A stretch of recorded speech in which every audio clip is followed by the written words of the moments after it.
So stay tuned for that. Now to Obamacare and the claim by President Obama that if you like your doctor, you can keep your doctor. Well, it turns out now that because of so many consumer complaints when people couldn't keep their doctors, healthcare insurers may be forced now to beef up their plans and doctor choices, which means, guess what? Your premiums will also be beefed up.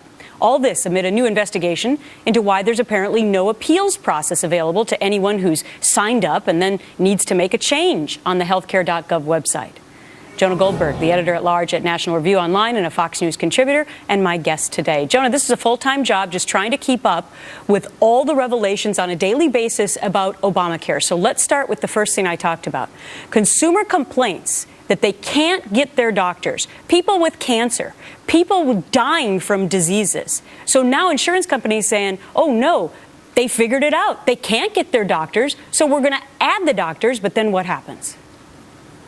Well, you're absolutely right. That what happens is, the reason why this is so hard to follow is because Obamacare in general has been like a house on fire. And what the people defending Obamacare do is they simply take everything that's flammable and throw it like 5 feet away and wait for the fire to catch up with it. It's like bailing out a boat with a hole in the bottom. The problems keep coming up because the thing is fundamentally flawed. So here you have basically what the insurance companies did was they basically said, we're going to save money by giving consumers fewer options, which runs right up against the promise that you can keep your doctor. So now people are screaming bloody murder. Hey, you said I could keep my doctor. So a lot of regulators and legislators in various states and in the federal government are saying we're going to fix that too, which is going to cost the insurance companies more, which is going to mean eventually either higher premiums for consumers or bigger bailouts from the federal government for the insurance companies to make up their losses from where they were trying to save Jonah, money. how I know that you're not going to be able to answer this question, but this is what everyone's asking at home, and it's what I'm asking right now. How did they think that they would get away? Did they just think like, shh, nobody's going to know about this? You can't keep your doctor? I mean, so here we are, and now the latest bombshell, guess what? You're going to pay way more for your health care than you initially did if you want to go back to the doctors that you had. That's right. And look, I've always said Obamacare was intended to fail, just not this quickly.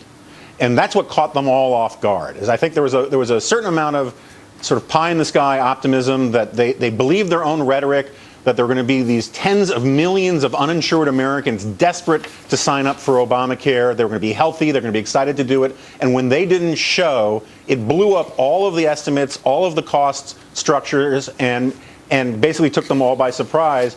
Also, the fact that they, basically, as I've been joking, outsourced the construction of a website to the Amish community was a bit of a problem, too.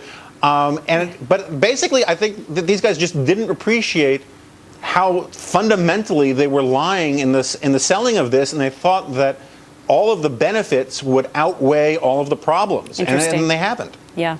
Well, healthcare is so important to every American, and that's why this is happening now. Jonah, great to get your thoughts. Thanks so much. Great to be here, Gretchen. Thank you.